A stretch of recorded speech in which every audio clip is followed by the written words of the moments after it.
Hi everybody. Assalamualaikum semua. So hari ini kita menjemput seorang tetamu yang kawan saya lah, basically kawan saya lah, yang kita dah kenal bertahun-tahun dah. Dia merupakan anak murid kepada mak saya, dan selalu datang rumah saya juga sebenarnya. So dia ialah student UM, namanya ialah Terry. Okay, so hari ni kita orang akan bincangkan tentang satu topik berkenaan dengan spirituality. Kenapa spirituality? Sebab kita banyak sembang pasal spiritual lah basically sebelum ni. Dan saya rasa this is a very interesting topic untuk kita bincangkan ataupun kita kongsikan ke orang luar sana lah. Sebab saya rasa benda ni is rarely and benda yang tak common orang tahu sangat pasal spiritual, everything semua benda ni. Kita tahulah dalam Islam kita ada solat as a spiritual dan zikir dan amalan-amalan yang lain. Tapi kita ada satu lagi konteks spiritual, which benda ni adalah benda yang berkaitan dengan perubatan pun ada, berkaitan dengan healing. Orang kata biasa healing pergi naik atas bukit lah, benda semua kan, healing semua kan. So hari ni kita akan kupas tentang spiritual bersama dengan Terry. So tanpa membuang masa, ayolah Terry! Hey! Hello everyone! So, thank you so much for inviting me, Shafi. Yeah. So, it's a very... So basically what happened here, minggu lepas, Shafi text saya, cakap, "Oi, Terry, are you interested to talk about spirituality?" So, it's very weird. And fun fact lah, which is, we talk about it most of the time when we jumpa each other. Almost every single time, I jumpa Shafi. To be exact, it's not really spirituality, to be exact, it's just a lot of questioning about certain phenomena, certain perceived that kita dapat in life. So there are certain feelings, certain things that happen in life that we feel something is different. They are so a bit of context lah. So example from Sadhguru is from yogi. So dia cakap lah. So as long as we are able to soften down, slower down our breath, just to feel the word. So when we breathe fast, kita tak rasa apa-apa. But when the slower we breathe, the more we can feel the word. And it's way beyond that what we can actually experience. Sebab when we fast, we focus at something, kita tak dapat rasa anything. Even when I'm talking right now, maybe I tak rasa pun how's the temperature of the wind. But sometimes there are things way more beyond than that. And I think a bigger part of today agenda for spirituality is, I think number one is, why should people need to put commitment, prioritize themselves into spirituality. Spiritual. I think that's one part important that kita kena sentuh. Betul. And the second part is, why is orang gagal untuk teruskan? Apa Lady Gaga? That's what I heard. That's funny. Why people gagal? Okay, why they fail to do so? Oh, okay, gagal. Okay, right? alright. Kenapa tak boleh buat lah? Interesting. I macam stun 3 saat. What happened? And then the third part is, I think kita kena sentuh what's actually more than that. Sebab I think spirituality bagi banyak orang muda, it's just something boring, man. Betul tak? Yeah. It's not common lah.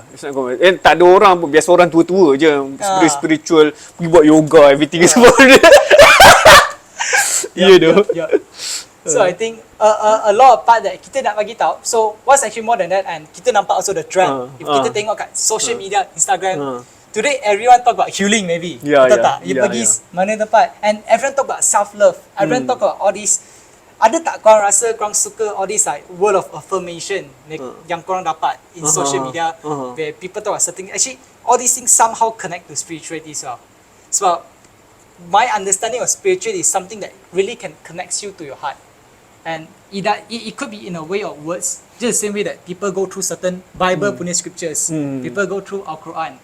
So all these words are things that helps you explore more about yourself, and it's a lot of in-depth insight punya self-understanding about what's happening with our current life and how we want to interpret.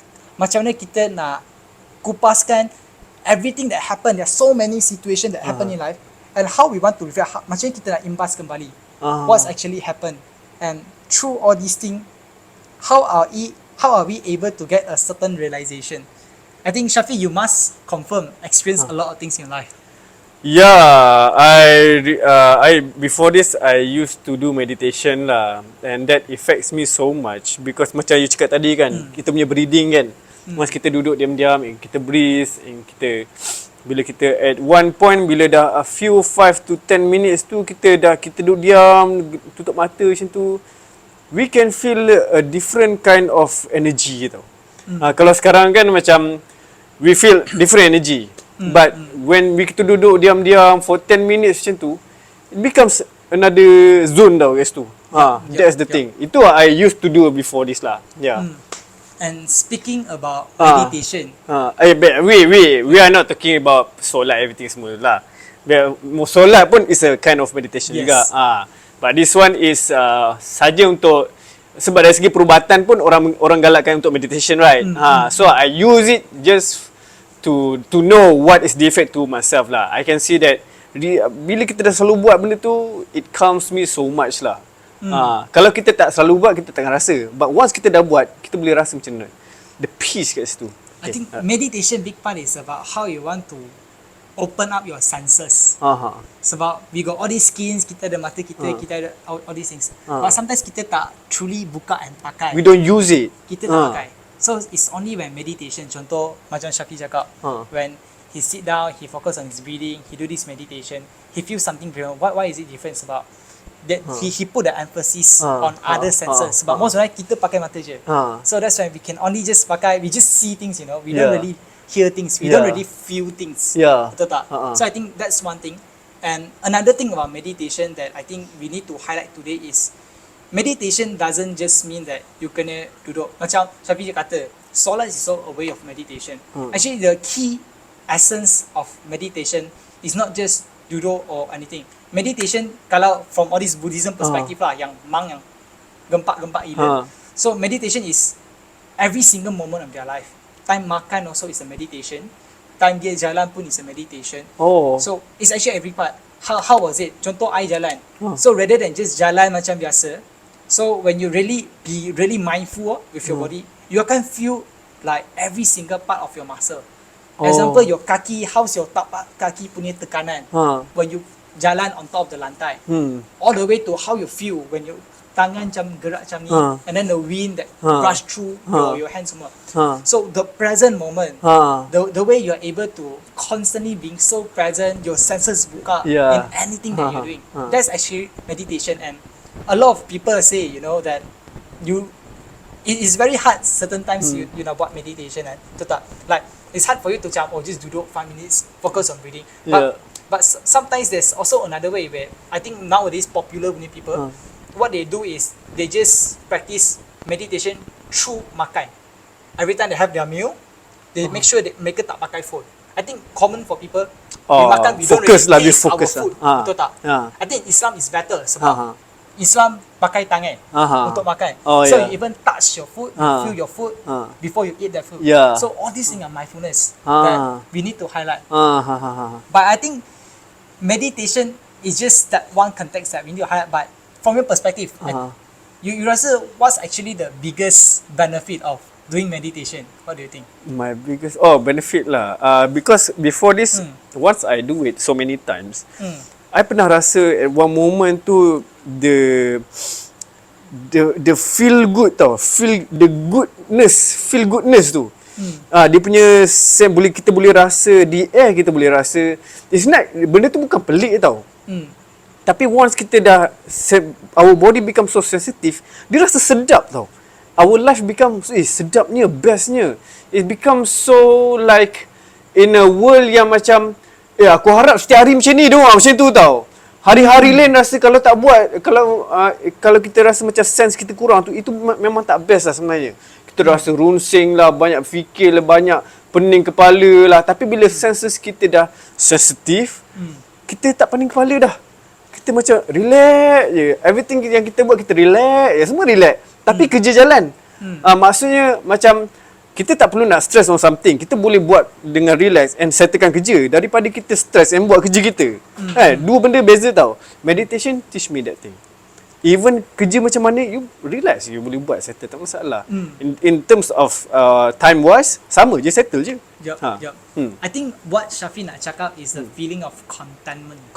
Oh, Betul tak? I Okay. think that's the right word. yeah. Sebab yeah. you feel very filled inside. Ah. Yourself is penuh. Yes, I penuh. think we all Ah. experience this thing, betul tak? Where kita rasa badan kita kosong. We Betul. can have all the money, Ah. kita makan best, kita pergi Yeah. travel, we do anything, Ah. but rasa empty inside. Yes. That's why we need something to fill in. Yes. Betul tak? Sebab that's maybe what Islam say, that when people focus too much on the dunya, right? Yeah. So that's when you lose something. Ya, within yourself. betul. Kita rasa macam hati kita ni become more lebih merasai tau. Dia merasai. It's not just kita punya senses ni, semua ni. It's more tu kita punya heart pun rasa sense tu tau. Dia lebih merasai suatu benda tu. Bila dia happy, kita rasa happy tu lebih happy tu. Sampai kan kita rasa macam this is unimaginable punya happiness yang kita boleh rasa tau. For the whole life kita rasa this kind of happiness until we open our senses. That's a new kind of happiness kat situ. Macam tu tau. Then life become more interesting bila kita find out that actually there is much more bigger when kita dah buka kita punya senses. Kat situ. Yes. I think sebab, I want to add on, sebab I rasa the big thing about this thing is, I think ramai mesti tak faham what you're talking about. Apa yang awak talking about? I rasa orang tak faham. Sebab experience benda tu kan. Yeah. You cuba you cerita dari segi konsep yang yang tak pernah experience. Okay, maybe it's something similar. Contoh, you pernah, okay, let's talk about main game. Okay, you main game, okay, you push very hard nak sampai rank mythic, contoh, Mobile Legend. So it was something similar, macam you sampai mythic. Okay, contoh lah, example, you push your rank out, you sampai mythic, that kind of satisfaction, but it's in a different context because in meditation, it's actually easier to capai that compared to you nak capai a certain goal. So for certain people, mereka nak capai certain goal, only by then mereka akan ada that dopamine punya effect, the happiness punya effect. Betul. But I think in meditation is I think a big part of it sebab it comes in when we are able to, boleh kata merasai, we are able to feel things. But I think it was the exploration of how we want to ambil all this information that all our senses dapat, and how we want to combine that into some form of feeling. It's a form of feeling, and how all these feelings how we want to understand and comprehend, and how we want to digest these feelings when we are doing that activity, that exercise. I think that's the most fun punya part, and it's so easy to do it because you can do it every single day. Yeah. Dia tak macam you kena dapat sejuta. It's not like every day you can dapat sejuta. But every day you are going to have this 24 hours or that 15 minutes where you can buat this activity. And it's very hard. It's not like the first time you buat you boleh dapat that feeling. I think a big part of people who jump into meditation is I think they reach certain stage of life where when they rasa that things are tasteless to them. Your life is macam dah tak ada rasa. Tak ada rasa. Betul tak? Yeah. Everything you do is like macam tak ada rasa. I think a big part you all can understand is, have you all tanya yourself, what's actually the meaning of life? I think this is a very close narrative kita nak tengok. Yeah. Sebab when you tanya what's your meaning of life, it means that you rasa what are you doing currently in life, semua tu tak meaningful, betul tak? So that's when you ask things like that, and this is the thesis feeling. That I rasa that's when people jump into meditation, just the same way as me. I also stuck at this question when I was 16, 17. And I tak tahu, like, what should I do with my life, you know? Macam, I think it's normal, habis SPM, people are lost. And what I did that time was, I went backpack whole around Malaysia. So that's why I pergi lah, beaches, I pergi hiking, semua, I do a lot of activities. And along the way, I pergi kat Kelantan, I talk to a lot of monk. I pergi and lepak with them, whole days about, I go alone and backpack. So that's why I started exploring more and more. So it was in Kelantan, where Buddhism is strong, Islamic values is also very strong. Yeah. So the exposure is different to me. Yeah. So I learned a lot from all this journey. And I think back to the topic kejap, which is tasteless feeling. How would you describe your tasteless feelings punya experience, your pengalaman yang you rasa macam tak ada rasa. I Ini- think you start with that, right? Betul tak? What's your perspective? Yeah, I think actually it's not taste lah. I think it's no purpose lah, I think. Bila there's no purpose, macam kita dah tahu dah we can achieve this, we can achieve that, everything semua benda. We already taste a lot of things. At one point macam what's more to achieve? What's more to taste? So macam bila dah tak tahu dah apa lagi kita boleh achieve lagi, the only thing that I can taste more is what? That's what I'm searching for. Apa lagi I boleh taste? Sebab kalau rasa ni kosong, everything that we do every single day is the same thing, same feeling, the same shit every single day. So what's the meaning of my life? Artist life is shit. Yeah, I can tell you, artist life pun memang shit sebenarnya. No one will tell you this. Okay. Yeah. But at one point, everyone will reach a point where dia rasa macam, apa lagi? Is this all? Ini je ke rasa dia? Ini je ke that I will, ini sepanjang hidup aku, ini je ke rasa yang aku ada sebenarnya? So macam at one point I jadi blunt. Dah tak ada apa benda yang I rasa. Jumpa orang pun rasa macam there's no fun in that. There's no macam ups and down of interaction, ups and down in the feelings, the rasa yang bergolak-golak yang best. Dulu waktu kecil I feel that actually. During my childhood I feel that so much. Rasa seronok tu macam mana rasa sedih itu rasa macam mana. And then until at one point rasa macam there's nothing dah. Tak ada macam dulu dah. Until lah I do this kind of meditation, I feel that dia rasa it's like I'm reminiscing the feeling yang I pernah rasa dulu waktu I kecil-kecil dulu tau. Itu rasa dia dulu. Interesting. Yeah, that's the feeling. And then but that thing won't happen lah if I bukan nak cakap it won't happen. Kalau kita tak duduk diam-diam, kita tak cuba rasa kita punya feeling, saya boleh cakap lah, the same feeling that you can feel is masa you baru bangun tidur tau. Sometimes you akan rasa benda ni. Bila you baru bangun tidur, tiba-tiba you bangun tidur, rasa freshnya, bestnya, rasa kosong, minda tu kosong, rasa feeling tu rasa best. Bila you buka mata cuk, wah sedapnya rasa ni. But it only lasts for 1 to 3 minutes je. After that habis. The freshness The of freshness, your brain where they started to explore. Yes. and all that. So I think in that sense, bila kita buka mata daripada tidur, actually daripada kita tutup mata, buka mata, itu the freshness sebenarnya. Itu meditation buat. Ya, itu meditation buat. Tutup mata kita lama-lama, sama macam tidur. Betul. We are kalau orang kata in scientific way, our brain wave is rendah. Yup. Kan? You know about that, right? Apa beta wave, theta wave, everything semua benda tu. Yeah, that wave, that kind of wave. Itu the same element yang digunakan dalam meditation. Yeah. But I would like to highlight another thing, Yeah. which is I rasa big part of your feelings here today is because actually I kenal Shafi Rama and I perasan one thing about him, which is no matter what kind of context, what kind of situation, maybe not just him lah, his family, they all always interact in the same way. Where dia mesti macam the action must be very big, even the laugh is macam very macam so I rasa one thing that I want to highlight is maybe it becomes dulu kecil kita just we laugh because it's just funny. It was genuinely funny. That's when we laugh. But I think the more your family or you getting older, people already have that picture of you. This is how Shafi should be acting like. And it makes you macam no matter who you are meeting, this is how you should be presenting yourself. This is how Shafi kena buat. No matter who is it, I cannot do it in this way. I always need to be funny. And it becomes certain amount of burden. That makes you macam, I don't really enjoy what I'm doing. Even though people is happy lah. Everyone is happy, man. Oh my god, like I'm funny, people can interact.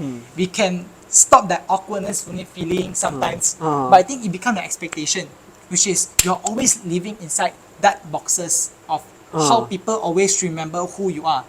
Maybe because that's your idea as an artist, which Portray. is orang kenal you as this person. Yeah. You must always be the same. But I think this is one of the big part that why you rasa, because it's no longer true willingness mah. Yeah. Yeah. Sometimes like Maybe it's something yang kita hide ourselves, our real self sebenarnya lah. Maybe we faking, try to fake to other. Even me have in the same world. thing. I think everyone have the same issue lah Yeah, actually. yeah. Kita try to fake to people and kita portraykan this kind of who we are dekat orang lain semua. But actually we're not like that actually kan. Yeah, Kan? yeah, yeah. That's what you want to say. Yeah, just the same way macam me. Example, if I'm inside uni, people always see me as very high energy punya person. And then for under that kind of people who are good in leadership, in public speaking, they kind of shy punya people.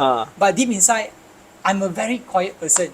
I suka makan seorang, I suka read my book alone. Yeah. I suka do a lot of things alone. Hey Arifi. Free time. Ha. Oh, okay. Hey. New coming. Oh. New coming.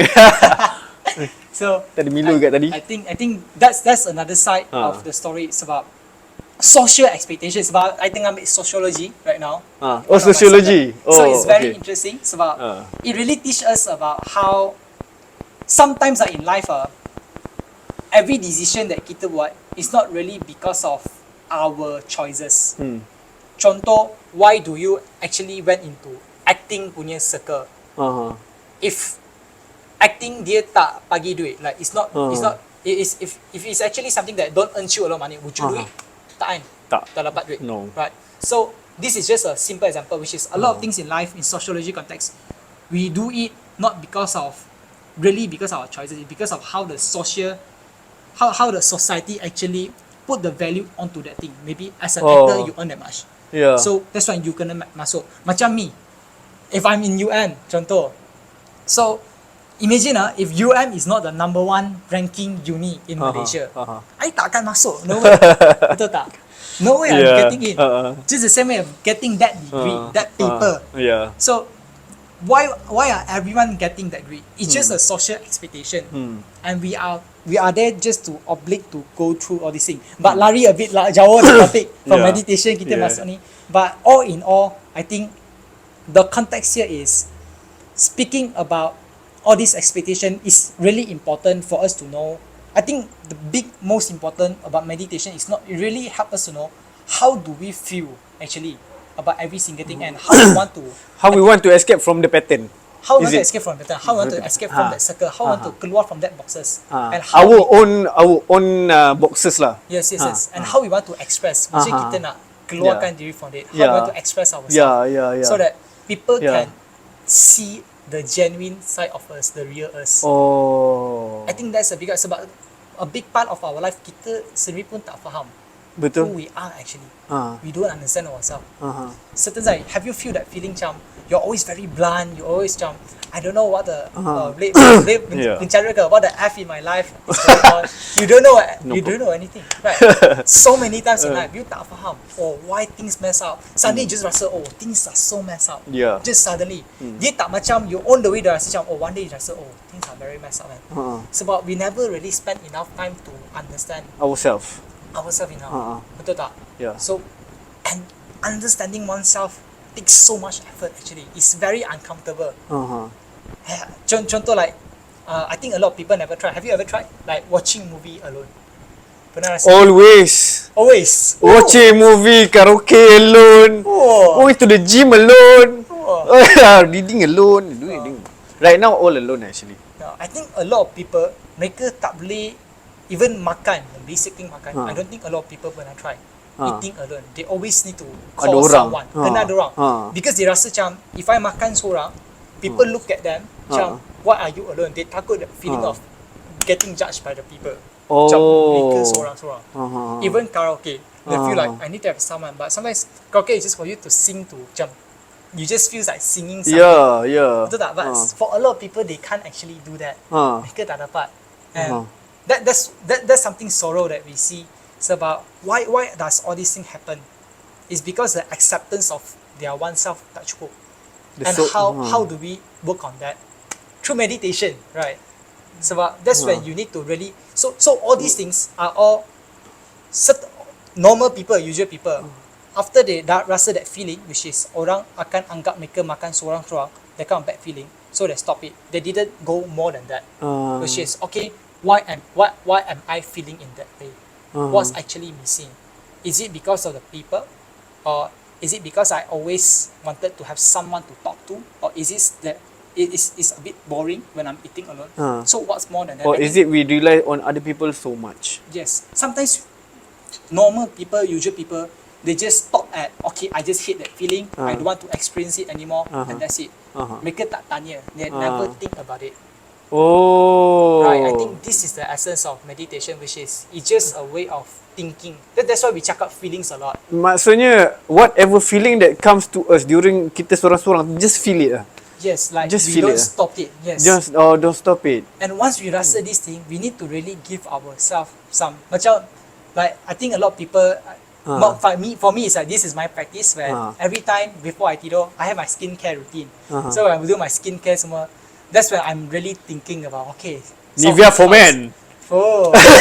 Oh, tiba-tiba. Okay, censored. We were censored that one. Tiba-tiba promote kan. Okay, sambung. Oh, this sponsor lah. Sponsor lah. no. Macam tu lah. So that's when I really go through that thinking of how's my day feeling right. I think this thing doesn't just apply. I have a few friends where sebelum they do anything, they always give themselves a 1 minute or 2 minutes of preparation, mental preparation. Example, mereka nak buat presentation.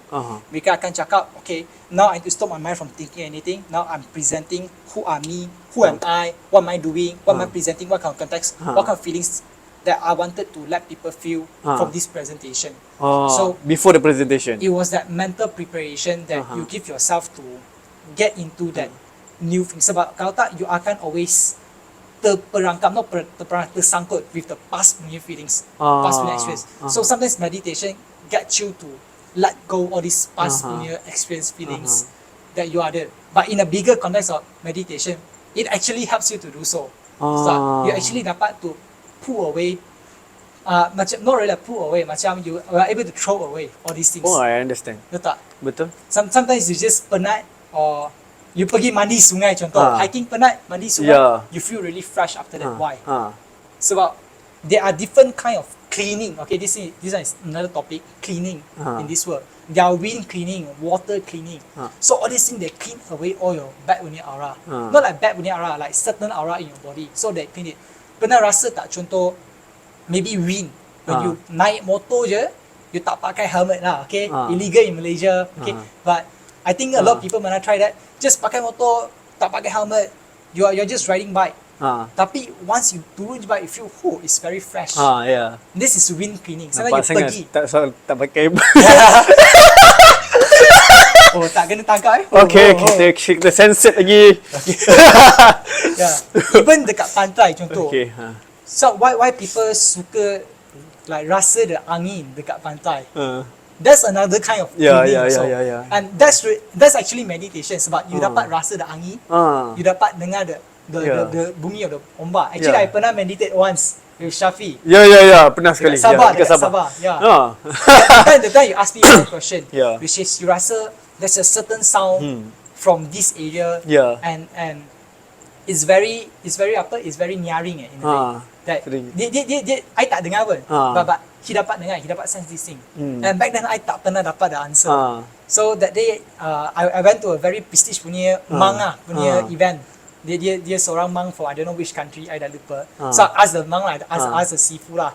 Bante, we call all these people Bante. So I ask the Bante lah, which is dia bagi tahu lah. A lot of times even until now, contoh, there are always a sound. Example kipas that we dapat dengar. So this applies in any single situation. So the sound is always there. But when we put ourselves into that focus of that sound, contoh when we dengar the sound of kipas, when we put our focus to that sound, that's when we cannot let go of the sound anymore. But when I talking to you, when we're laughing, when kita tak perasan this suara kipas, kita tak perasan. Ya, tak perasan. Right. So this is a very important concept of meditation also, I rasa. Okay. Sebab meditation is about not putting too much focus onto something. And how we want to do it, how we want to do it this thing. Sometimes people cakap breathing. Betul tak? Sometimes certain monk, kenapa mereka kena baca mereka punya ayat. So that mereka baca, they can just focus on their ayat, their own sound. So that mereka boleh lupakan benda lain. And I think meditation paling banyak orang dapat rasa is when driving. bila you drive highway Ha. ke apa, when you're driving and you suddenly lost the feeling of time. Ha. Pernah rasa? Yeah, You're just driving. pernah just driving, Yeah, yeah. you lupa that feeling of time. You Yeah. lupa. This is actually meditation. Meditation. For certain people, mereka tak boleh tahan. Like certain people, mereka kena buka lagu kuat-kuat so that mereka tak bosan. Try this, like drive without songs. Songs, yeah. Just try macam, just follow the flow, that kind of thing. It's actually meditation about your senses kena buka 100%. You're not allowed to play your phone and someone driving is very Yeah, boring. yeah. So all these are different part of meditation. And all in all, how you want to conclude this thing? What is meditation about? Sekejap, when actually meditation ni dia nak buatkan you focus on macam you cerita tadi kan. When you focus on one sound ke nak make you focus on all the sounds? I think the right word is when you are doing meditation, when you tenangkan yourself, you akan realize there is a lot of sound. Oh, okay. And for a beginner punya people, for people who are starting, that's when mereka akan baca certain ayat ke apa, so that it helps them not to put their focus too much on all these sounds that they dapat rasa when they are in a very tenang punya mood. Tapi that makes you focus on that one sound that just you one dapat. sound. Tapi the effect of meditation is you akan dengar semua sound. How is it? Okay, interesting That's not my thinking. Sebab okay, so in Buddhism context so that's an interpretation of how beginner in Buddhism, how they want to start. But I think if you are in a higher punya level, mereka tak bercakap, they just sit there. Oh. Contoh like Buddha, dia tak baca anything, he just sit there sometimes, and that's meditation already. Oh, in a level yang macam the Tinggi, yeah. the highest you can achieve is you akan dengar everything lah. Yes. But the practice untuk yang dia mendengar Very percakapan beginner, kita itu beginning lah. That's a very beginning. Sebab your mind tak akan tenang when you're beginning. Yeah, so you need to do something. Dia kesana ke sini, tapi that's why kita kena fokus on one You need thing. have a guideline, betul tak? Yeah. Garis panduan, not garis panduan. Something lah, just something that you can focus on, that you yourself produce. Dia faham. bukan from other people.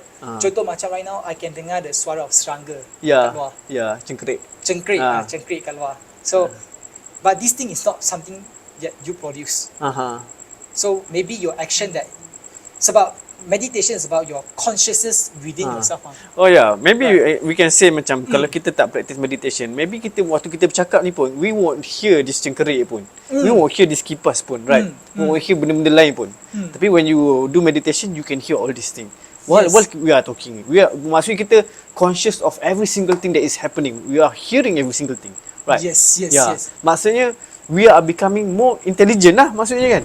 Sebab we can hear, sense kita boleh dengar semua benda, kita peka dengan semua benda. We become more alert lah. Betul. So bila kita bawa kereta, we are so alert lah. Kita Yes. macam ada kereta datang kat sini, belah sini kita tahu, belah sini kita tahu, belah situ kita tahu. Dengar, kita boleh dengar ada motor tengah lalu kat belakang, kita tahu semua benda, right? Which mean we becoming more intelligent. Betul tak? Boleh cakap intelligent sebab sensor lagi tinggi. Contoh like we can see very good example is orang pergi hiking.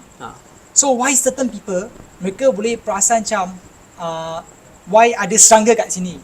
Why certain time mereka rasa macam the sun is very nice kat sini. Tapi you tak perasan sebab banyak orang di hiking dia tengok bawah je. Dia tak dapat rasa. Maybe we can say that bila you buat meditation, kita akan jadi more aware of more aware of our surrounding lah. Yes, kan? surrounding. Kalau kita biasanya macam blur, macam always forgot, always macam focus on this thing, we cannot focus on that thing. Tapi bila kita buat meditation, we can focus this thing and also focus on that thing, and focus on our surrounding. Bila kita senses kita buka lah.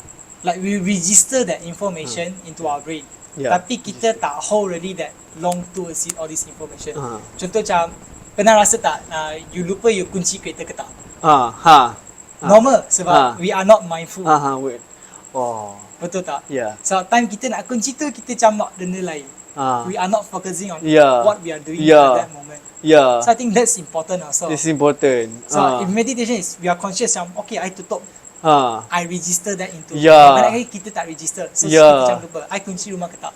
Ya. I think- Maybe I tengah masak masa tu, lepas tu ada orang panggil kejap, tiba-tiba orang panggil kejap tu kita tengah sembang ni, tiba-tiba lupa pasal kita punya masak tu. Nanti rumah terbakar. Tu makan rumah. Ya, relatable tu. Ya. But why after all you think that people need to dive into? Sebab now spirituality kita sentuh only meditation part. Yeah, okay lah. Maybe we can say that, okay lah. What's the biggest thing that can happen to us apabila kita dah do a lot of routine meditation ni? Apa yang kita boleh achieve actually? Apa yang kita boleh achieve lah? Apa yang this monk, everything semua, dia buat meditation ni for what? And after, let's say lah, kita sembahyang 5 waktu tak tinggal, tambah sembahyang sunat, tambah dengan zikir, all this is meditation, right? Yup. So if we do all this spiritual thing, what is the achievement yang kita akan dapat? I think it comes with the niat. I think Muslim talk about niat a lot. Niat, Islam. yeah. So certain people make a Okay, point to be clear guys ni, are you a Muslim? no lah. To be clear, alright, everybody is a Buddhist, okay? I'm not a Muslim. He's not a Muslim. Tapi dia suka study pasal Islam, dia Yeah, study pasal Buddhist, pasal Christian, dia study everything. Tapi tak sampai Zakir Naik lah. Tak sampai second. I just study for fun lah. I just learn for fun. I dia. pergi conference for Islamic punya dakwah conference. I pergi. So Yeah. I spent a few years pernah pergi church every week for Yeah. 2 years. Yeah. So Islam is like something the time I was in NGO Youth Camp Malaysia kena Jabi. So bila Yeah. kita buat program kat kereta, we talk about Islam 90% of the time.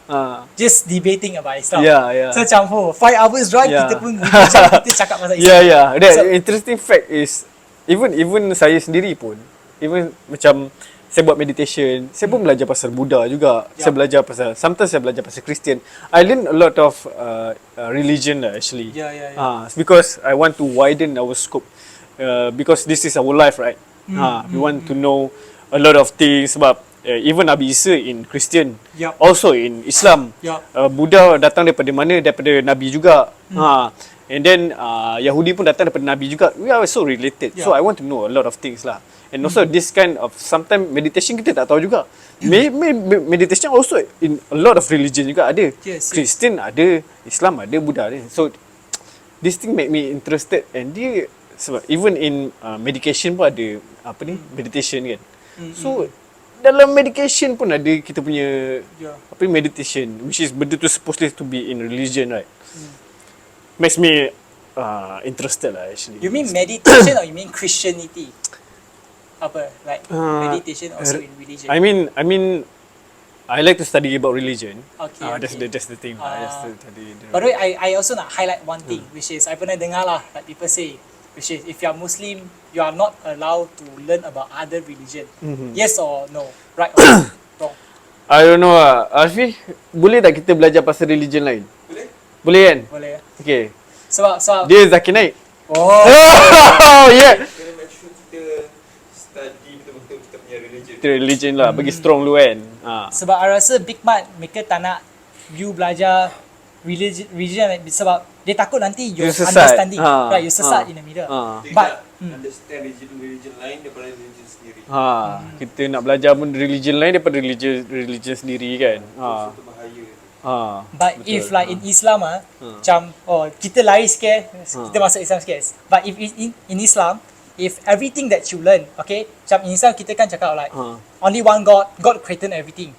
So technically Christianity is also created by the same God. If Nabi Isa Jesus, okay, your perceive lah, Nabi Isa Jesus is also your prophet, your Nabi. So why is it like orang takut to learn about Christianity? Why mereka kata macam why you are going to be sesat? Sebab it's all after all from the same people mah, not people lah, like God, that same Yeah. person, right? Not person lah. The same the same source. entity lah, the same source. betul same tak? source, So why nak takut? So if you look at religion, sometimes they hold so many similarities, and I think it was only through our generation ke apa, when we want to name something, kita nak bagi dia satu nama. Actually, practices and its name is not that important lah. Like Just that when you do these kind of practices, contoh solat 5 waktu, everything you follow this, you not necessarily need to call yourself as a Muslim. Muslim is just a nama, but it was the essence in the practice that makes you feel that okay, I'm doing these practices that makes me a Muslim, but it's not really the number that important. Betul tak? I think a lot of people in TikTok punya konteks ke apa, mereka suka, which is they want to criticize people because of religion, which mereka rasa that I'm more Islam than you, macam oh you tudung pakai macam ni, it's not nice ke apa. Sometimes a lot of people, I dengar like real life experience of people who never pakai tudung, they can understand Islam in a more beautiful way than any other faham. people. So we can ask our penonton, okay, dia tak jaga aurat dia, is wrong maybe, but his understanding of Islam is way more beyond any other people. And even mistaken lah, the idea of pakai tudung not actually started like it was started from Iran, I think, as a form of when the prime minister, I think the president time tu dia nak conquer the whole Iran, they want to make an ideology, that's when they started pakai tudung. That's how it started in the first place. So I'm not really sure whether it's really a practice to be conducted macam tu. Real. Yang tu kita dah lain sikit lah. But to make correction guys tu, actually waktu zaman Nabi Muhammad tu memang dah ada orang pakai tudung. Sebab faham. masa ada satu waktu tu the wife of Nabi Muhammad tu tak pakai tudung. Lepas dia masuk Islam dia pakai tudung. Oh dia pakai, okay, dia pakai tudung. faham. Ada kat hadis ada dekat hadis lah benda tu. So there is a lot of, maybe you hear from one opinion lah. But this one is the real story lah. The real story from the real book yang we know that hadis memang tak pernah berubah. Kisah Nabi tak pernah berubah. And Al-Quran tak pernah berubah. Which is the right thing lah. Kat situ. We tengok daripada situ lah. I think daripada Iran tu, Iran right? Mungkin someone, maybe dia one source lah. daripada one source lah. Maybe dia tak tengok from sebelum kejadian tu. Maybe itu after kejadian lepas Nabi wafat. Maybe. So that's when we need penonton, our audience to bagi like, what's your perspective, what's more than that you dapat rasa. But you can always correct us. Anything that I cakap salah, we are here open to learn. So I pun tak tahu sangat. It was always just I sembang. That's how I learn about Islam punya culture and whatnot. But back to that thing, the question I nak bagi is penampilan or the isi, which one is more important? So a woman who pakai tudung, jaga aurat very nice, or woman who maybe tak jaga aurat sedikit, okay, maybe dia tak suka pakai tudung, but her understanding is very good about Islam. Like her belief is really strong. Which one is better? But what's your opinion? What do you see? How do you see it? Well, this is a very good question actually. Kita dah lalu teknik je lah, spirituality and religion kena rasa. Macam Zakir Naik dah. Actually, we have some guidelines lah in Islam where kita tak boleh nak potong benda tu, which memang dah fix kat situ. Memang ada hukum-hukum dia yang kena ikut kat situ. Okay, which hukum-hukum ni adalah antara kita dengan Allah dan hukum kita dengan manusia. Hukum kita dengan Allah itu personal kita. Hukum kita dengan manusia, kita ada hukum kita dengan orang. Which kita tak boleh, contohnya aku tak boleh tipu kau. Kalau tipu maksudnya aku berdosa. Aku tak boleh rasuah. Tak boleh. Aku tak boleh bunuh. Tak boleh. Itu adalah the guidelines yang antara manusia kita tak boleh langgar. So in terms of pakai tudung, which also I'm studying right now pasal pakai tudung actually. Oh really? I even sendiri memang I tengah study pasal benda ni. Sebab I tak tahu, which I want to make it concrete lah. Actually pakai tudung ni memang kita tahu yang isteri-isteri Nabi memang pakai tudung. That thing.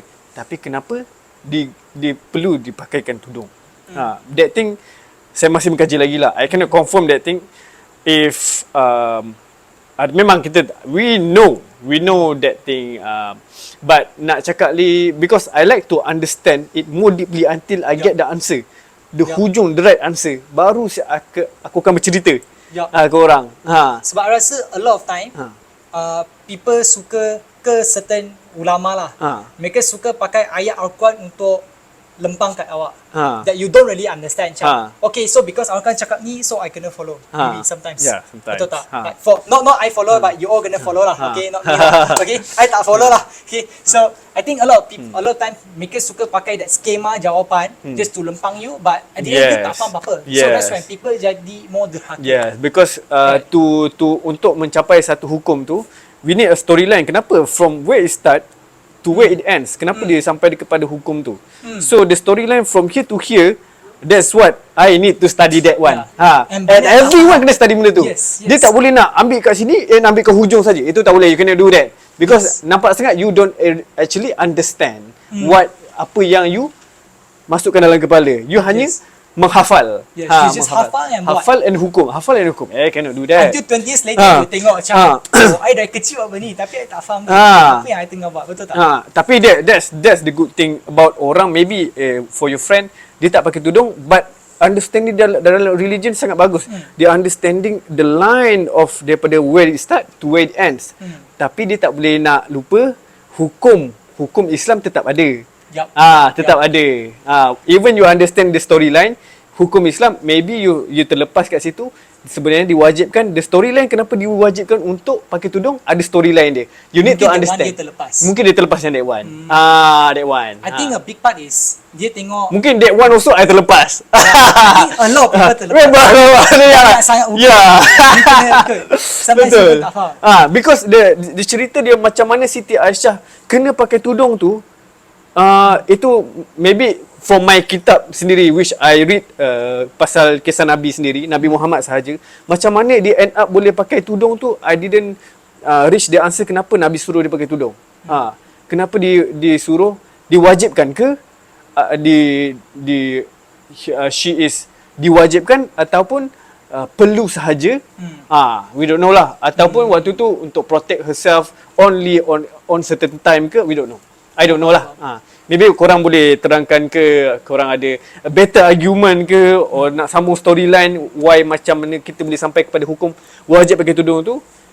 I want to hear from you guys. But I think one important essence here is no matter what, it's about the relationship with God. Ya, betul. If contoh today you tak pakai, okay, I tak pakai, anyone lah, okay, certain perempuan dia tak pakai tudung. If you feel bad about tak pakai, it means that your relationship with God is very good. That it makes you feel really bad. Sometimes certain people, dia tak rasa pun that feeling bad of tak pakai tudung. Betul tak? Betul. So, dia tak rasa that he or she, maybe she is not doing something bad. Dia tak rasa dia buat benda tak baik. Dia tak rasa benda ni berdosa. Because dia rasa that my relationship with God is very good. But I think one day, this thing is, I think human is normal. Kita derhaka in a way, which is, kita tak suka ikut apa orang buat.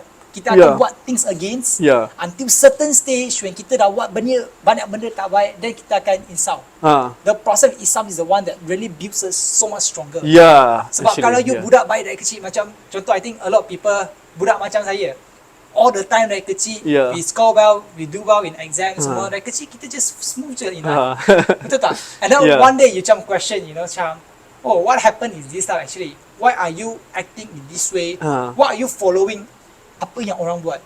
So that's when people ada that realization, baru mereka buat things against the norm. Betul tak? Betul. When they buat things against the norm, only by then mereka akan faham, oh, this is what I need to follow. Betul. Tak ada orang faham. So everything good and bad. Balik campus is it? Balik UIA. Oh. Okay. So dia balik every weekend. Every weekend. Faham. Macam tu lah. So I think that's really important lah, that we need to highlight lah. I think essence of thought is still your because relationship with God, we can see lah, people yang don't really understand about Islam, or actually he or she is forced to hafal satu benda tu from daripada dia kecil sampai dia ke besar tu. You can see the example lah, orang yang duduk kat kampung and then bila dah sampai masuk dekat KL, tiba-tiba dia buka tudung and masuk kelab, everything semua benda tu. Why? Because actually he or she don't really understand kenapa dia kena pakai. But if he or she really understand it, kenapa dia perlu pakai ni, sampai ke besar dia akan pakai. Because she understand. In not just understanding here, the understanding also dekat sini juga. Kenapa disuruh Tapi sekarang ni, zaman sekarang ni, kita dipaksa untuk hafal. Pakai dulu. Keluar pakai. Kita tak bagi tahu kat dia. Kau tahu tak kenapa kau kena pakai dekat luar tu? Sebenarnya ini reason dia kenapa education tu penting. Sebab dekat rumah biasa parents akan buat macam tu. Yes. Pakai tudung. Ikut je. Kenapa tak pakai tudung? Macam tu. Instruct people, dia macam dictatorship. So you pun tak puas hati macam your boss. So you buat satu benda, Yeah. and you pun tak puas hati about benda tu, but you still need to obey, you still need to follow. Yeah. So it's very hard Ya, for betul. people to do that in a very long run, betul yes, tak? Long betul. time period, right? Okay, whew, Ya, that's a lot. That's a lot. And our camera pun dah. Ada clear? Sekejap. We'll see. Full SD. Patut Kita dah sembang lama. Kita nak kena tahu sampai mana kita dah. Tak apa. You can still continue on that. Sambung to the part of why. Okay guys. Sekarang ni kita punya kamera kat sebelah ni dah terpadam. Kena ganti dengan SD card sekarang ni. So, okay. You want to continue or make a conclusion sekarang ni? Conclusion. Okay. Tadi kita dah lari pada track. Actually, from the track tu is actually kita nak make a conclusion about what exactly hasilnya bila kita akan dapat daripada buat meditation. I think when it the comes spirituality lah. Apa hasil dia sebenarnya? I think the idea of spirituality in an essence it's really a pursuit of something that gives you something more than your current life. And tadi we talk about one thing that I highlight banyak kali, your relationship with God. And sometimes meditation is just your relationship with nature, which is the creation of God in Islam context. Today I use a lot of context in Islam because maybe Shafi is like Islamic family is very strong. So we use something that the audience understand. So maybe that's how we want to see spirituality. But things beyond that we rasa from spirituality is, I rasa it's not just beyond that contentment after all. And as we pursue meaning of life, as we pursue things greater than what we can see as its only true senses, it might be what Shafi say, it gives you that peace of mind. And sometimes it's just something that really able to fill you. Contoh, you lapar sebab you makan nasi, right? So when you lapar, you makan nasi. So how's our soul? Soul needs, when your soul is lapar, they need to makan something after all. And I think that's when spirituality really comes in. So my conclusion is spirituality is always a need. And sometimes it's very hard to fulfill this need because of why? Because of this hierarchy of Maslow. Maybe kita boleh letak the diagram. So in Maslow, we check out the most basic is you need food, security. Atas a bit, maybe you need social connection. Atas a bit, maybe it's because of ego. Okay, you need to fulfill your goal, your your career. You need to fulfill certain things that makes you looks good in life. Okay, that's ego. That makes you looks better. So it always come back to the basic. Sometimes people always stuck until the third stage, which is until the ego part. So after mereka dapat makan, they got good friendship, good relationship with people. When they got good career, the fourth stage is self-actualization. That's where spirituality come in. But a lot of people, they just stuck at the third stage because after mereka dapat tiga ni je, which is in Islam they see that as dunia, okay, they are so drained of it already. Too drained of it. So that's when you continue pursue the fourth part, which is this self-actualization punya part, where you started to explore things in spirituality, in terms of your own mental wealth, mental health, well-being, and things greater than that. And how can we work on it? Which is, I think, we need to start recognizing the importance of these things. I think this is one, recognizing importance. Number two is we need to understand how we want to redefine our third stage, which is our ego stage. It's about career progression, everything. There's no end towards all these things. Dia tak ada ending. And how we want to put a good extent, good full stop towards this, so that you tak gila kejar something. I think that's really important. I learned that in a very hard way. It's about my progress in my spirituality journey. has actually stuck, stuck at the age of 18 or 19. And 1 year until now I'm 20. I tak tahu apa-apa at all. Like my spirituality punya knowledge, everything's jump stuck at one stage.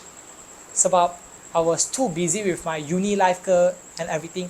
I tak ada masa to do things more than that. Sebab this is the youth growing stage where you join a lot of activities, curriculums semua. And I think I also sometimes forget myself from this thing. So this period je baru I started pull back myself. I wanted to put my spirituality learning journey into an important priority. I think that's something that we need to look at in the future. Conclusion after all is, today if you're watching this until here, it means that you have some amount of consensus with what we have actually shared throughout this whole period. And what important here is you can do it in the way that you wanted. You can also Google it in your way. Do whatever is it. After all, it's just a way of communicating with the nature. How you want to interact with the nature. So whatever way is it, everything should be fine lah. Yeah. Anything should be fine. Yep. That's how I want to conclude it. What's your conclusion? I masuk cerita lain. Now back to you. Yep. Yeah. My conclusion is we are talking about kita tak dapat fulfill kita punya spirituality tu kan. So I think everything yang kita sedang nampak sekarang ni is the bukti that the existence of God. Kan? Actually itulah the spirituality that we are searching for, the highest meaning of life, which is to realize the existence of God. Sebab the whole humanity sekarang ni, we only see that we are working, we are studying, we are doing our work, fulfilling our desires, doing things that we like, but most of us, kita tak nampak that actually apa yang kita sedang ada sekarang ni is actually the existence of God. Semua yang ada sekarang ni, even meditation kan. Yep. Meditation is the key that shows that actually we can sense more. The senses that we have, we can sense everything, is the proof that there is God. God that creates every single thing that daripada kita tutup mata, kita buka mata, daripada kita tak ada kepada tiba-tiba kita ada, in how you suddenly you are here and I am here in this world, and we know that we are doing podcast, but we are here, right? We are here. Isn't it magic? We are here. If there is no God, I don't think we are here. I think sebab kita terlari sikit from the society punya understanding of world is semua benda we hold the full power, betul tak? We hold the full power, yes. But dia lupa like you say lah, bila kita kejar sangat dunia ni, we lost the spirituality. Tak sedam tu. And sometimes a lot of time people feel that it was their own personal responsibility, like they can create everything. Yeah. Contoh nak jadi kaya is about you yourself, you work hard, you come but that's not the case. It's all luck inside. Sometimes it's about takdir, Yeah. If certain people you are born rich, it's just a takdir sometimes. And all these things you can't actually measure that thing from a personal punya effort.